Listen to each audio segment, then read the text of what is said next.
Olá, começa agora mais um programa Destaques. E no Brasil, cerca de 3 milhões de pessoas têm epilepsia. O diagnóstico precoce dessa doença é extremamente importante para a qualidade de vida do paciente. Nós fomos em busca de um especialista para saber mais sobre o tema e trazer dicas de como conviver com essa enfermidade.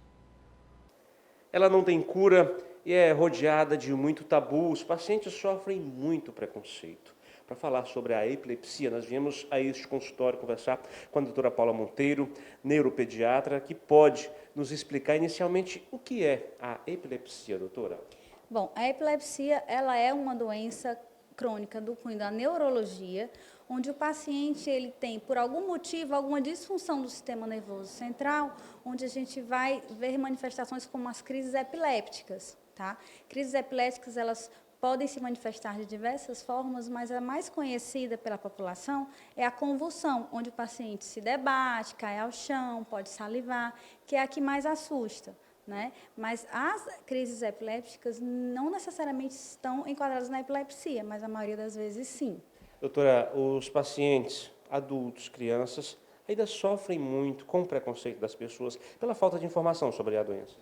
Isso, por isso que eu acho importante essa oportunidade de a gente falar sobre esse assunto, porque a epilepsia por si só, ela não se enquadra em uma deficiência e o paciente ele pode viver a vida normalmente com alguns cuidados, né? Ele vai precisar tomar as medicações para a gente reduzir o risco de ter novas crises, mas os cuidados específicos, eles não vão restringir eles especificamente no dia a dia. Os adultos podem vir a trabalhar, as crianças estudar normalmente, a depender da causa da epilepsia. Existem algumas que são mais graves, mas existem as epilepsias que não têm uma gravidade tão importante que a paciente pode ter uma vida quase normal como todo mundo. Doutora, os pais que identificarem algo no início ali da vida do filho precisam buscar um especialista, porque essa informação segura é muito importante para a qualidade de vida e também para difundir essa informação. Isso, com certeza. As crises epilépticas, elas podem trazer, sim, risco à vida. Então, quanto antes se buscar essa especialidade de neurologia, a gente vai ter um cuidado melhor, a gente já vai poder iniciar o tratamento quanto antes. Algumas epilepsias mais graves, elas podem alterar, sim, o desenvolvimento. E o tempo em que você inicia o tratamento é crucial. Então, quanto antes você vê alguma coisa diferente, né? Lembrando que a gente tem as crises epilépticas que não são convulsões, onde o paciente pode ter movimentos só estranhos, parar um pouco no tempo, parar de conversar, ter algum movimento estranho que não seja aquela convulsão. Então, qualquer alteração no desenvolvimento ou qualquer coisa que você ache diferente, é importante procurar um especialista. Pode se iniciar com um pediatra e ele avaliar se há necessidade de encaminhar para um neurologista. Doutora, quais são os cuidados tanto para os pequenos quanto para os adultos, uma vez identificada a doença? O acompanhamento com o neurologista, o uso correto das medicações, né? E a gente enfatiza muito a prevenção de acidentes, né? Então, a gente sempre fala para evitar que deixe a criança sozinha no mar, sozinha na água. A questão da direção dos adultos, existe uma especificação do Detran para isso, para os pacientes epilépticos, para avaliar esses cuidados. Então, o correto acompanhamento é essencial. Perfeito. E mensagem final, as pessoas não tenham preconceito, busquem informação. Isso, a informação é a nossa arma principal, então vamos cuidar o quanto antes para que a gente esteja menos prejuízo possível nesse quadro. Doutora, muito obrigado pelas informações, pelas dicas. Lembrando sempre, ao sinal de qualquer dúvida, qualquer indicação de algo fora do comum, buscar um especialista é a melhor indicação, é a dica importante, porque é no consultório que se consegue a informação. A revisão do cálculo previdenciário é um assunto que gera dúvidas em muita gente. Uma decisão do Supremo Tribunal Federal no final do ano passado, por exemplo, decidiu pela constitucionalidade da revisão da vida toda. Aqui no Brasil, no Ceará, nos dias 9 a 11 de março, o encontro judiciário vai discutir o assunto. Vamos entender mais sobre o tema com o repórter Lucas Albano. A revisão da vida toda nada mais é que um recálculo no valor do benefício dos segurados que contribuíram anteriores a julho de 1994.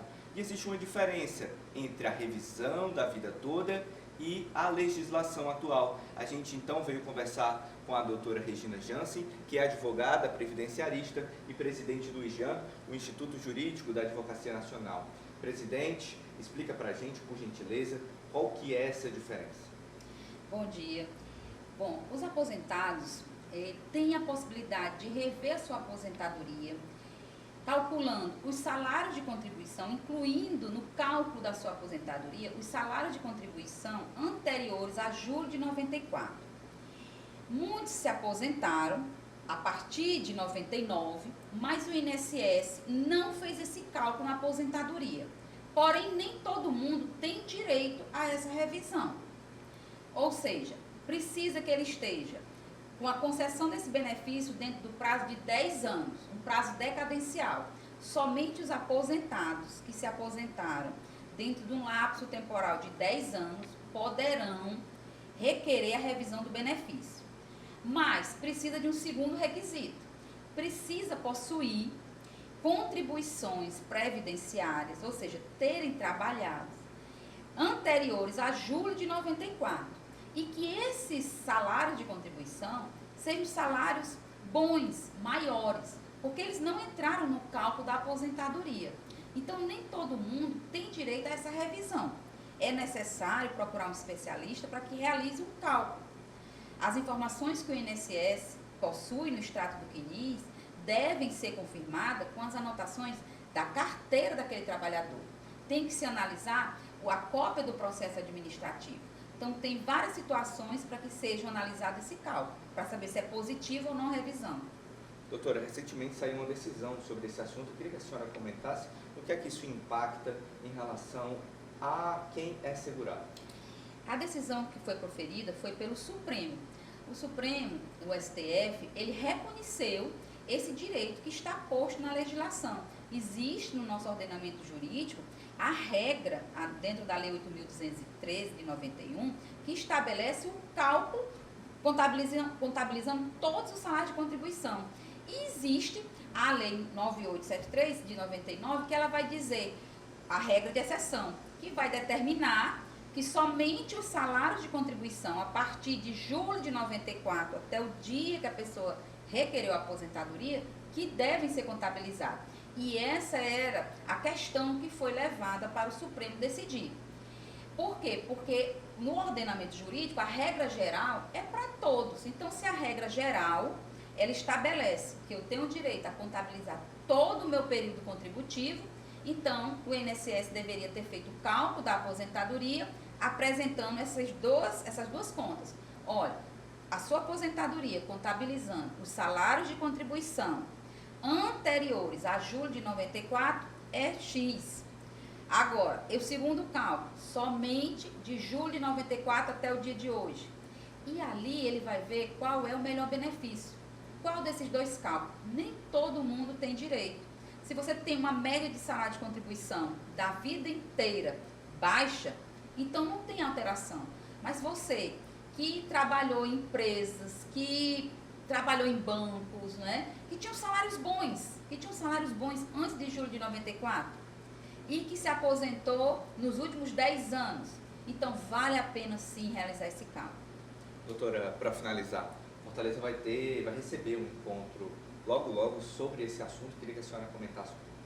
Na verdade, é o estado do Ceará, na região do Cariri, em Juazeiro do Norte. O Instituto Jurídico da Advocacia Nacional está trazendo o primeiro encontro da Advocacia Previdenciária do Cariri, da teoria à prática. E dentre os temas, vamos ter a doutora Gisele Cravichinche, a mentora da tese da revisão da vida inteira, e ela vai proferir uma palestra esclarecendo para a advocacia, para a comunidade, para todos os interessados, todos os requisitos, né, os pontos fortes, as dificuldades, para que seu pedido de revisão seja recebido no judiciário. A gente começou agora com a doutora Regina Jansen, a gente agradece a participação dela. Essas são as nossas informações, vamos ficando por aqui. E agora eu volto contigo no estúdio. A harmonização facial se tornou algo comum nos últimos anos. A popularização desse procedimento estético chamou a atenção dos especialistas que agora veem o caminho inverso. Pacientes têm procurado as clínicas para fazer voltar ao rosto original.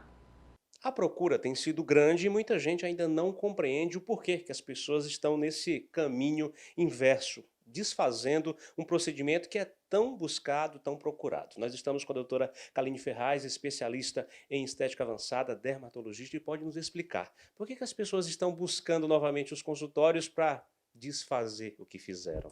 E isso está acontecendo com muita frequência. As pessoas decidem fazer o procedimento, que é a harmonização facial, no intuito de harmonizar. Foi para isso que o procedimento foi desenvolvido, de você corrigir alguma coisa de harmonia, de proporção, de equilíbrio, de um lado do outro do rosto, alguma coisa que a pessoa não tenha, por exemplo, um queixo. Então, esse era o intuito, só que as pessoas estão fazendo de uma forma aleatória, mesmo sem necessidade. Isso já lhe dá uma chance de arrependimento. Então, você estava bem, tinha proporções boas no rosto, jovem, não tinha nada que mexer, decide fazer o procedimento e se arrepende porque não ficou harmonioso. Um outro ponto são os exageros. Então, vai corrigir, tem indicação de corrigir, só que colocam quantidade tão grande dos produtos para realizar isso que modifica demais o rosto da pessoa. A pessoa está virando uma outra pessoa, modificando demais o rosto e diante das pessoas, dos conhecidos, de uma foto, de um vídeo, a pessoa percebe que exagerou e aí busca a reversão. Doutora, muita gente tem buscado também profissionais errados. É possível que no caminho para buscar a perfeição tenham encontrado pessoas que não eram adequadas. Exatamente, são profissionais que não são especialistas no assunto, que têm outra formação e que vai fazer o procedimento. Então as pessoas veem muito propaganda na internet, propaganda em redes sociais,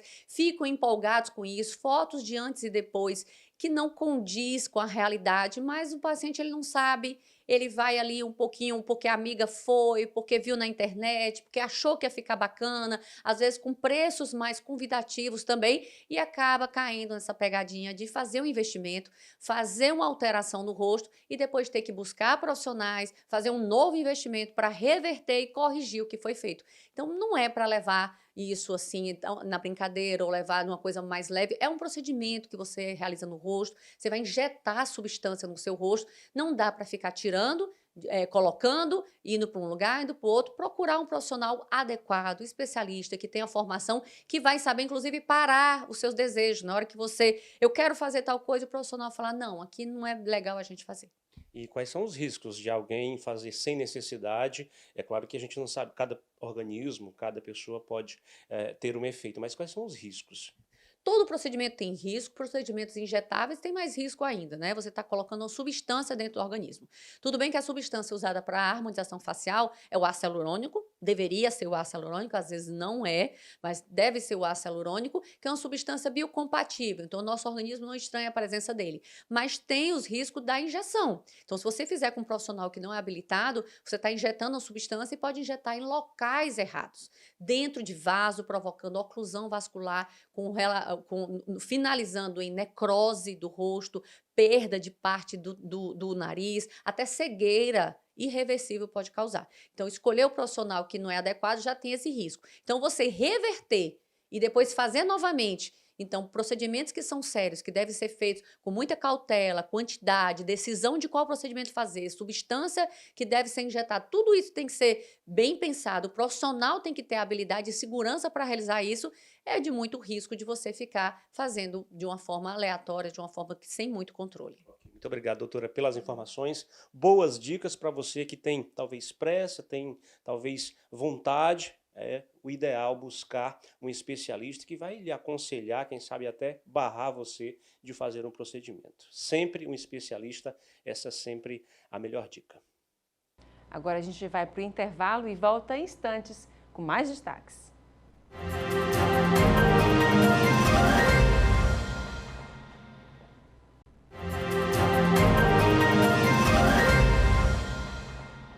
Já estamos de volta. No próximo dia 15 é comemorado o Dia do Consumidor. No Brasil, mais de 70 milhões de pessoas estão inadimplentes, de acordo com dados do Serasa. Tiago Fujita, que é presidente da Associação Cearense de Defesa do Consumidor, deu mais detalhes. Confira. Tiago, obrigada pela sua presença aqui no Destaques, falando um pouco sobre endividamento, não é isso? Exatamente, um prazer comparecer, Elaine, aqui ao programa. E para falar de um tema tão importante, né? Um tema que aflige muito a sociedade brasileira nesse momento.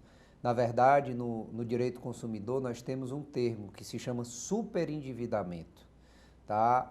Existem, obviamente, dívidas naturais do dia a dia, da relação da família, pessoal, profissional. Entretanto, hoje nós vivemos um fenômeno que nós chamamos de superendividamento. Existem pessoas praticamente falidas, pessoas que não têm condições de pagar suas dívidas e não têm condições nem acesso à dignidade no seu mercado de consumo, nas suas relações de consumo. Então, a nossa preocupação dentro do direito do consumidor é muito grande com esse tipo de situação. Inclusive, existe uma legislação que entrou em vigor no Brasil, o que nós chamamos de Lei Cláudia Lima Marques, mas, de fato, é um tema importante e eu agradeço a oportunidade de tratar. Tiago, a gente tem esse número aí que são 70 milhões de brasileiros, não são milhões, né? O que a gente vê assim, em um mundo de gente endividada, né? Tá complicado no dia a dia, né? Fazer o supermercado, pagar as contas em dia, né? Ter um lazer. Como é que isso está se refletindo na questão de relação de consumo? O que é que pode estar explicando esse endividamento tão alto? Primeiramente, com os números que você está me apresentando, nós conseguimos verificar que praticamente a cada 3 brasileiros, tem algum tipo de dívida. Então, isso é alarmante, é um número muito alto. E assim, primeiro passa por algumas situações. Nós temos um problema sério de educação financeira, inclusive. Educação financeira pode ser um nome que as pessoas achem que é bonito ou que é difícil, mas existem situações básicas. E a educação financeira, as pessoas pensam que é só para a pessoa assalariada que possa ter algum tipo de problema. Mas tem pessoas que têm um salário alto e continuam com dívidas muito altas. Então, assim, primeiro passa por uma cultura. Tá?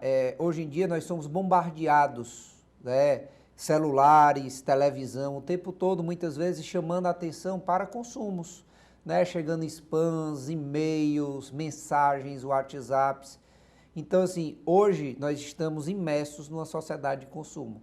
Só que essa sociedade de consumo tem esse desafio, que é conscientizar o consumidor. E eu acho que um dos pontos principais é a falta de consciência do que realmente é necessário, do que realmente é preciso consumir. Né? Nós temos o direito ao lazer, nós temos o direito realmente a querer buscar situações que nos tragam alegria, felicidade, entretanto nós temos o essencial. Né? E os gastos com supermercados, escolas, né? Quando você tem criança, tudo isso precisam ser dada prioridade a essas situações. E, infelizmente, muitas vezes, quando tem uma data comercial, quando tem uma situação, as pessoas gastam mais do que podem. E nesse momento que nasce o ciclo da dívida e, muitas vezes, para tentar pagar uma dívida, se adquire outra. E aí nós estamos, de fato, é como se fosse quase uma doença e que nós precisamos tratar e precisamos conversar e popularizar esse debate. E a gente tem aí o dia 15 já de março, né? O Dia do Consumidor, já conhecido pelo comércio, pelo mercado, enfim, por todos nós. O que a gente tem de novidades para esse dia? Quais são as ações que vão ser realizadas? Pronto, o dia 15 de março é o Dia Mundial da Defesa do Consumidor. E ele nasceu exatamente por um discurso de John Kennedy, que ele começa o discurso, Elaine, dizendo: consumidor somos todos nós. Tá? Então é muito importante isso. A gente entender que nós precisamos chegar ao consumidor, a chegar a todos com essa conversa e com essa conscientização. E para isso, né, nós da Associação Cearense de Defesa do Consumidor, em parceria com o Ministério Público, muitas instituições estão irmanadas em tentar fazer com que esse mês nós possamos levar informações. Tá? A associação vai ter o mês todo de lives, tá? No Instagram, @SEDECONCEARÁ, segunda e quarta à noite, do dia 6 de março, vai começar na próxima semana e nós vamos estender até o começo de abril, para que a gente possa levar temas. Inclusive, o superendividamento, no dia 13 de março, nós vamos tratar com o Daniel Demétrio, que é alguém que é especializado na área financeira, porque muitas vezes se pensa no problema do consumidor e se pensa o advogado, mas muitas vezes é multidisciplinar o problema. Então, nós queremos esse mês, nós levarmos ao consumidor também um debate que não seja simplesmente jurídico, né? A maior parte da nossa associação é de advogados, mas a gente tem o ideal de levar boa informação. Também iremos ao interior, estarei em Sobral, lá ao lado do Ministério Público, nas faculdades Luciano Feijão. Também em Fortaleza, no dia 23 23 de março, nós teremos um atendimento, né, ali no centro da cidade, numa das praças no centro da cidade, ali na Praça da Estação. Então, o nosso ideal é fazer com que o consumidor tenha mais acesso, nós possamos atender, né? A própria associação também vai participar do evento da mulher, do Fortaleza Esporte Clube, em parceria lá com o Bem Tricolor, e vamos atender, advogados nossos vão atender as mulheres naquele momento. Então, assim, nós vamos tentar chegar mais próximo, porque nem sempre é fácil ter o acesso a uma consultoria, a um atendimento jurídico de qualidade, e nós vamos tentar nos aproximar com um debate interessante e com informação que os consumidores precisem no momento. Agora, Thiago, como é que a gente consegue conciliar? Porque uma vez que a gente tem esse aqui, que é o chamado nosso telefone celular, né, que a gente é bombardeado com informações direto, assim, basicamente essa inteligência artificial aí que puxa tudo que a gente conversa e nos bota, né, anúncios toda hora, publicidade toda hora para consumo rápido, né, aquele consumo sem pensar. Como é que a gente consegue conciliar isso, né, utilização saudável dos meios de comunicação, né, das redes sociais, com o nosso bolso também para deixar saudável? Elaine, eu vou falar um pouco da minha família, tá? Meu avô saiu do Japão com 18 anos e sem um tostão no bolso, sem saber sequer falar a língua, indo para um novo continente. E ele formou todos os filhos vivendo no terreno de alguém, cultivando. E a primeira coisa que ele fez, ele disse: eu preciso educar meus filhos e dar de comer, tá? E a partir daí foi o ideal dele, formou todos os filhos, ainda tinha casinha para alugar, vivendo assim, de forma muito simples. O que é que eu tenho a dizer para as pessoas? Primeiro, nós temos que pensar no básico, tá? O que é o básico para se viver? Tá? Eu preciso manter uma moradia digna, eu preciso ter uma alimentação digna, eu preciso, óbvio, preciso do lazer também, mas a gente precisa equilibrar. E eu vejo que nesse momento a sociedade nós estamos muito desequilibrados. E o que você falou sobre a questão do celular, né, dos spams que chegam, realmente assim, é irreversível. Nós não podemos querer apagar uma situação que acontece hoje. Mas o que eu queria dizer para as pessoas é muito cuidado com o impulso. Muitas vezes se utiliza de uma propaganda patrocinada, alguma coisa que é para fazer você clicar, e a partir desse clique você já está comprando algo que impacte demais. Então, assim, precisa ser revista as situações de endividamento, tá? Porque você precisa, o que é que o seu salário tem condição de pagar? Então, nesse sentido, é uma análise, claro que eu estou falando aqui de uma forma assim, bem preliminar, mas é interessante que você busque uma informação interessante, até com pessoas da área financeira, economistas, tudo, porque o que está havendo é que as pessoas estão gastando mais do que podem.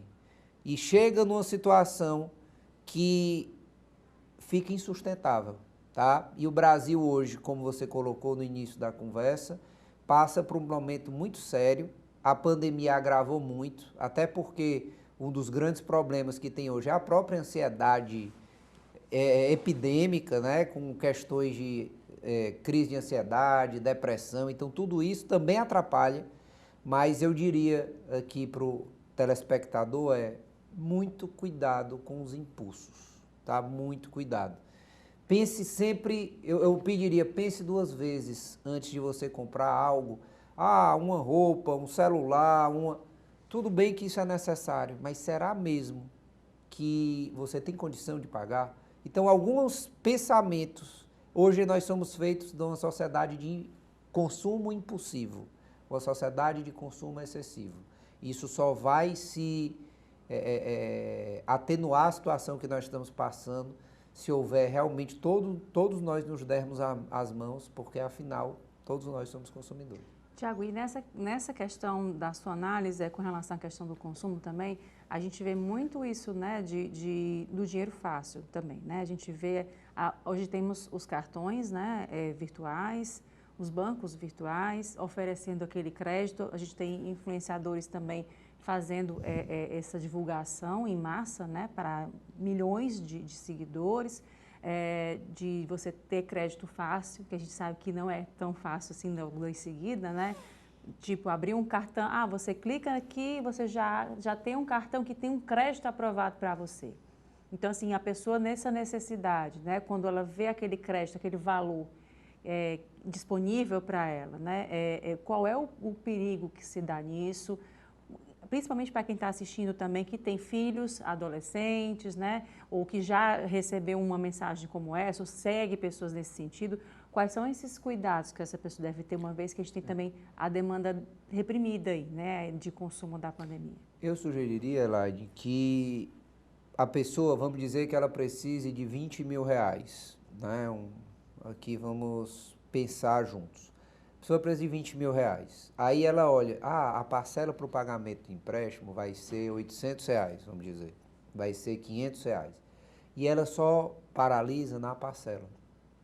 Eu sugeriria que qualquer empréstimo que a pessoa pegar, ela verifique, ok, eu vou pagar em quantas parcelas? Vou pagar em 30 parcelas, 800 reais.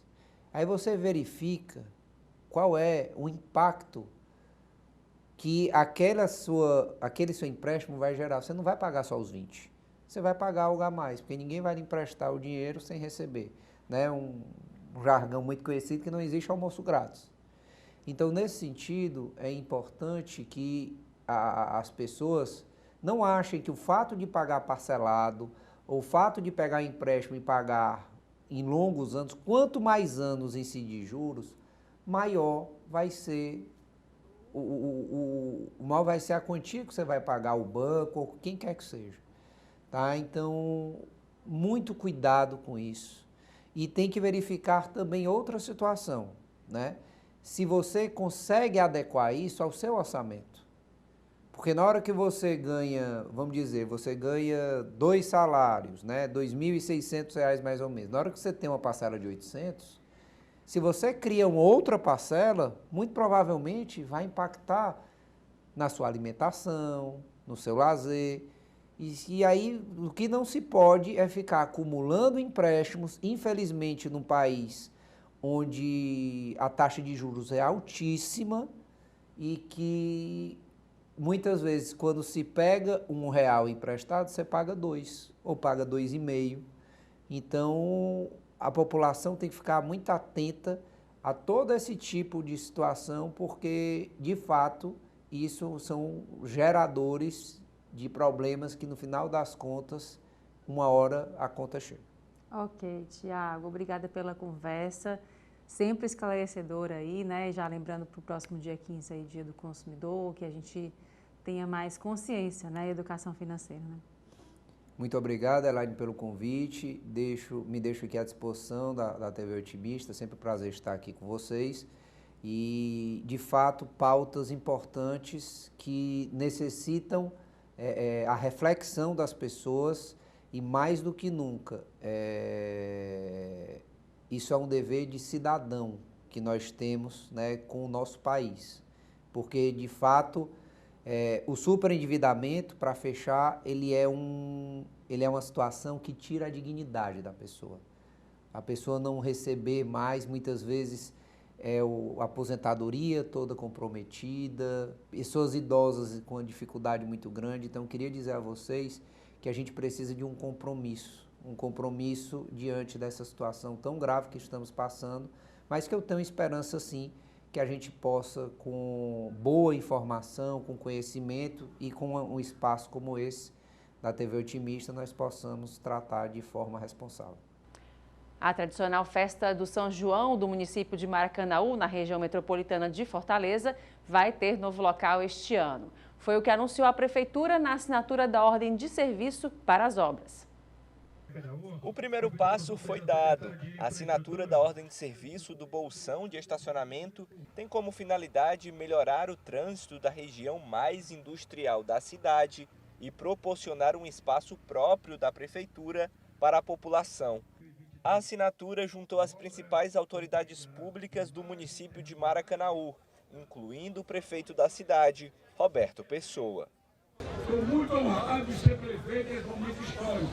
Esse movimento faz parte dos nossos primeiros 40 anos no Maracanaú. 40 anos eu quero convocar vocês para participar dessa festa, porque com 40 anos do município, já é a segunda economia do estado, não é brincadeira. Isso é a força do povo. A obra, avaliada em 17 milhões e meio de reais, faz parte de um conjunto de investimentos de Maracanaú. Um dos principais deles é o da mobilidade urbana.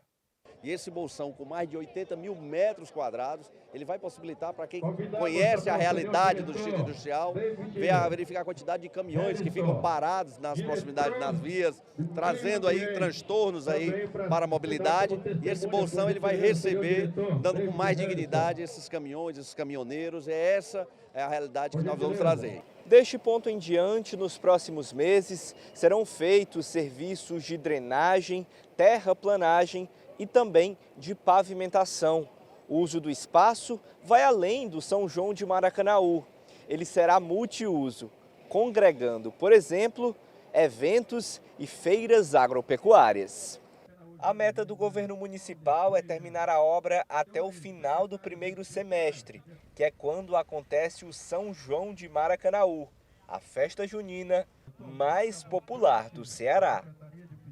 Agora a gente vai para o intervalo e volta em instantes com mais destaques.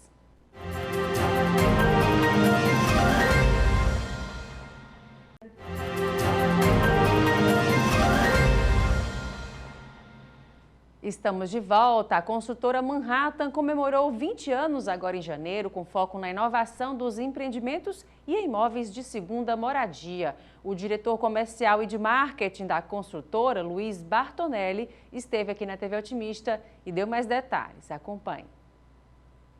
Luiz, falando sobre esses 20 anos da Manhattan, né? Comemorados agora no comecinho do ano, o que a gente tem de novidade, e essa celebração, né? Que são 20 anos de história. Olha, a Manhattan, nesses 20 anos, ela tem uma grata satisfação de ter inovado no mercado. Manhattan, eu cheguei na Manhattan há 3 anos, né? Quase 3 anos, e de lá para cá, sempre, a cada período, a gente vai se surpreendendo pela marca, pela força que a marca tem. E esses 20 anos não estão sendo diferentes. A gente está usando esse momento para comemorar, né? São 16 empreendimentos entregues, mais de 2.000 unidades, mais de 2.000 famílias felizes, né? E uma marca consolidada, forte, símbolo de inovação na construção civil. Então, desde que foi criada pelos seus fundadores, ela inovou, né? Criou novas possibilidades, fez uma revolução, trouxe para o mercado, principalmente Fortaleza, inovações que foram assim, depois muito copiadas, mas positivamente copiadas, porque isso fez com que o mercado crescesse, evoluísse. Então, depois da Manhattan, nunca mais o mercado de alto padrão foi o mesmo, né? Então, a gente ajudou a reescrever essa história e a gente está aqui para comemorar os 20 anos e os próximos 20 que virão e os outros 20 que virão, que com esse DNA, né, de mais felicidade pelo metro quadrado, e a gente tem essa certeza, essa convicção que a cada ano a gente vai estar procurando melhor. Por onde a Manhattan está espalhada aqui no território brasileiro? A gente tem uma atuação aqui no Ceará, né, na região metropolitana de Fortaleza, Aquirás, Porto das Dunas, empreendimentos muito consolidados, ícones aqui no Ceará, como o Manhattan Beach Riviera, no complexo de Aquirás Riviera, com parque maravilhoso, um projeto sensacional e um sucesso, né, que foi feito para a segunda residência e um empreendimento totalmente pé na areia, né, veio para inovar junto com o Aquiraz Riviera, chegou praticamente ao mesmo tempo e dentro desse complexo hoje é um ícone, né, é um ícone tanto no complexo como na região. Todos que visitam, todos que aqui vêm, todos que conhecem, se encantam, né? E a Manhattan se orgulha e tem assim um grande apreço por aquele empreendimento, justamente por tudo aquilo que ele significa e significou, né? Com, inclusive, assim, aproveitando a oportunidade, sim, com algumas unidades ainda disponíveis para comercialização, assim, numa condição muito favorável, né? Muito interessante o empreendimento. E aí você fala um pouquinho sobre essa questão da segunda moradia, né? A gente viu muito forte isso no mercado, né? Da procura pela segunda moradia, muito por conta da questão da pandemia também, né? As pessoas passaram para olhar mais para as suas casas, né? Para o seu lar, ter um aconchego maior, uma qualidade de vida melhor. Essa tendência realmente está se mantendo? Como é que você está observando isso? Sim. A questão da segunda moradia, ela veio com força, né? E na época da pandemia a gente viu muita gente adotando essa segunda moradia até para ficar um tempo maior, né? Todas as tendências falam que o momento agora é o momento da casa, né? As pessoas estão ficando mais tempo em casa, né? Tem o conceito de stay long, que você vai estar mais tempo em casa. Então, a segunda moradia, ela vem fazer esse complemento. Então, hoje a pessoa, é muito comum, a pessoa tem um compromisso na quinta, aí ela fala assim, olha, eu acho que eu vou fazer na sexta por vídeo, né? Ou então vai passar o final de semana na praia, na casa da praia, e estende um pouquinho mais e fala assim, não, vou, ao invés de ir no domingo, eu vou voltar na segunda. Então, esse stay long é um momento de continuar, né, de curtir a casa. Prova disso é o crescimento que houve no segmento de decoração, segmento de revestimentos, cortinas. Nunca se vendeu tanto esse tipo de projeto, né, de readequação. Então, o momento da casa veio para ficar. A gente acredita que cada vez mais a gente tem que estar trabalhando projetos com casas muito aconchegantes, com espaços muito acolhedores, né? E já era uma prática, né? Uma preocupação que a Manhattan tinha lá na origem, né? E voltando um pouquinho na pergunta anterior, além de Fortaleza e região metropolitana, a gente tem também uma atuação muito grande, muito boa em Teresina. Os 2 cartões postais de Teresina são Manhattan, né? Que é o River Center e o Manhattan St. Paul, que é um ícone também na arquitetura e na concepção de Teresina. E mais alguns lançamentos que a gente em breve terá para lá. Essa questão da moradia, né, você falou assim do imóvel, né? Ele está presente na nossa vida em qualquer lugar, né? No trabalho, na casa, no passeio, no shopping, num local, enfim, onde você vai tem um imóvel, né? Tem uma construção ali. Então, toda essa vivência, né, da pessoa, todos esses diferentes públicos que existem, né, como é que a Manhattan conversa com esses diferentes públicos, como é que é pensar essa diversidade? A gente tem feito um esforço muito grande e feito, né, nos debruçado sobre pesquisas que estão acontecendo, sobre tendências de mercado, sobre o que está acontecendo. E, inegavelmente, a gente não pode abrir mão de algumas questões. A Manhattan é uma empresa que sempre vendeu mais metro quadrado, mais felicidade por metro quadrado. E a gente, quando fala de felicidade, a gente tem que colocar todos, né? A gente tem que pensar em inclusão, a gente tem que pensar em diversidade, a gente tem que pensar em sustentabilidade. A gente não pode abrir mão de nenhum fator. Nada pode ficar de fora quando a gente pensa um empreendimento, quando a gente planeja um empreendimento. E, nesse sentido, a gente está levando para os nossos empreendimentos, para as nossas soluções construtivas, o que tem de mais moderno em termos de construção no mundo, né? Então, assim como a gente inovou sempre, foi pioneiro em sistemas de elevadores climatizados, com áreas de lazeres super bem equipadas e amplas, né? A gente tem pensado muito sobre isso, sobre as famílias, sobre o congraçamento. Então, a gente chega em empreendimentos como a gente tem um exemplo, o Spring Park, aqui no Guararapes. Um empreendimento maravilhoso, são 3 torres, né? E que a gente sente as famílias, né? Você sente o pulsar. É um empreendimento vivo.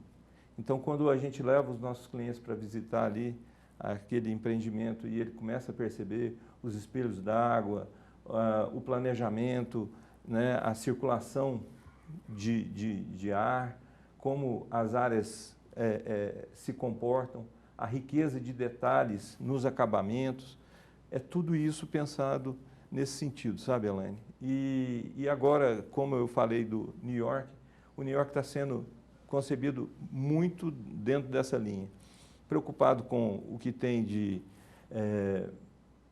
adequação, de automação, sistemas para eletrificação para o futuro dos carros, né? Interações, conveniências, enfim, uma série de pontos que estão sendo pensados justamente por isso. A casa como centro da vida das pessoas. A casa como o polo catalisador das famílias, onde as pessoas se reúnem e preferem estar juntas. A gente tem essa mudança, né, de viver, digamos assim, né? Tem as pessoas cada vez mais envelhecendo com qualidade, longevidade, né? Procura-se também qualidade no serviço em casa. Às vezes a gente tem também, inclusive agora, as locais com tudo que você recebe em casa, né? O delivery aumentou muito isso, né? Até algumas moradias com estabelecimentos comerciais também, para dar esse suporte. A questão também dos pets, né? Que a gente vê agora que os pets também fazem parte da família. Já faziam, né? Mas agora faz mais ainda. Sim. Então, todo esse momento que vocês estão conversando, né? É um feedback? Como é que é feito esse momento de troca com quem adquire? O pós-venda também? Como é que é esse trabalho? A gente tem assim, um processo de troca bem grande com o pessoal, com os nossos clientes. A Manhattan tem um índice de recompra muito elevado. A gente tem assim, uma felicidade muito grande, porque o cliente que é Manhattan, ele sempre vai comprar um Manhattan. Então, é muito comum um cliente ter, no início de vida, ele ter adquirido um apartamento um pouco menor, ele vai melhorando, ele adquire um outro com uma configuração maior, a família está crescendo e ele está ampliando. Chega na hora de investir, ele investe em um Manhattan. Então, a gente preza muito por essa boa relação com esses clientes. E nessa troca que a gente tem, a gente vai recebendo os feedbacks, né, do que pode ser incrementado, do que não pode ser incrementado.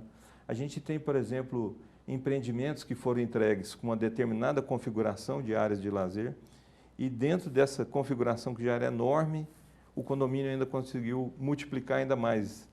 Então, assim, é impressionante a capacidade criativa também do mercado. E a gente tem que beber nessa fonte, a gente tem que aprender com isso e deixar essas possibilidades, inclusive, para que eles possam dar continuidade nessas ampliações, né? Luiz, e falando na sustentabilidade, a gente tem aí a agenda ESG muito forte, né? Muito se fala com respeito dessa agenda importante, né, para diversos setores, e na construção civil também não é diferente, né? Com relação à questão da sustentabilidade, você deu uma pincelada aí, né, da utilização de reuso de água, né? A gente tem agora também os carros elétricos, que já tem essa demanda aparecendo, né? Como é que vocês estão trabalhando essa questão da agenda ESG também junto à Manhattan? Então, a agenda ESG, ela é irreversível, né? A gente compreende que é um processo que veio para ficar, assim como no passado tivemos aquele movimento todo da ISO, né? As empresas se qualificarem, que era um item que hoje em dia não é qualificador mais, na verdade ele é simplesmente definidor de condição base, de uso. Né? Começou daqui, Isso. Né? E o ESG chegou com a mesma condição, né? Com a mesma, com uma característica um pouco utópica em alguns aspectos, né? Mas que de maneira prática, é irreversível. O ESG vai proporcionar para as empresas que adotarem melhores condições de crédito, melhores condições de relacionamento, um reconhecimento diferente pela sociedade. Então, a gente está trabalhando internamente para essas questões, a questão da governança. Então, hoje a gente está trabalhando fortemente para estruturar e reorganizar a nossa governança. O passado, ele deixou alguns ensinamentos para nós, né, para os novos executivos que chegaram, para os novos colaboradores, onde a gente está reorganizando, reposicionando. Hoje é um mandato do nosso presidente que a gente se reorganize, se reposicione, justamente para a gente responder a essa necessidade do ESG.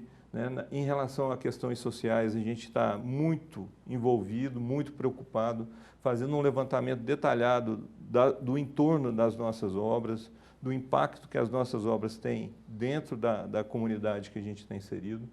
E com isso a gente tem feito em passos largos, caminhando para a implantação do ESG no grupo, né, vamos falar, que vai nos dar condições de fazer frente para, como eu disse, né, os próximos 20 anos aí a gente está muito bem estruturado. E aí nessa pontinha aí que você deixou, eu também queria lhe perguntar, quais são as expectativas para os próximos 20, mais 20, mais 20 anos? Como é que tem sido esses trabalhos agora para os próximos anos? Então, o Grupo Manhattan, ele passou por algumas questões, como toda empresa familiar tem suas características, mas, infelizmente, a família foi um pouco mais apenada do que o normal, né? Houveram perdas significativas, né, de pessoas chaves dentro do processo. Foi um longo luto, né? Esse luto se refletiu, inclusive, em momentos de tribulação, junto ao mercado, inclusive, mas que, em homenagem a esses que passaram, esses que estiveram, né, a gente vê o nosso presidente totalmente motivado, junto com a família, né, a colocar a Manhattan onde ela sempre esteve, né, e mirar o grupo Manhattan, né, em direção à sua vocação, que é o crescimento sustentado, a inovação e a sustentabilidade. Então, os próximos 20 anos prometem, né, a gente tem recebido cada dia novos colaboradores e a gente sempre procura mostrar para eles. Hoje o Grupo Manhattan, ele compreende 3 empresas basicamente, fora as outras que estão incubadas, vamos dizer assim. É a incorporadora, né? A MVC, que é o Manhattan Vacation Club, que é o clube de férias da Manhattan. E a gente tem hoje um empreendimento muito querido que é o Sun City Resort, que fica em Camusim. É um empreendimento de 123 apartamentos, espetacular, na região de Jericoacoara. É o único resort da região e é uma joia lá dentro de Camusim. Então, é outra frente que se abre também dentro, que já são 3 anos de inauguração praticamente e que tem sido um sucesso, né? E é uma frente que o grupo também vai crescer bastante nessa direção. Então, as perspectivas, felizmente, são muito boas, né? E a gente acredita bastante que vamos continuar contribuindo para o desenvolvimento da construção civil no Ceará e no Brasil. O Destaques fica por aqui. Obrigada pela sua companhia e até amanhã.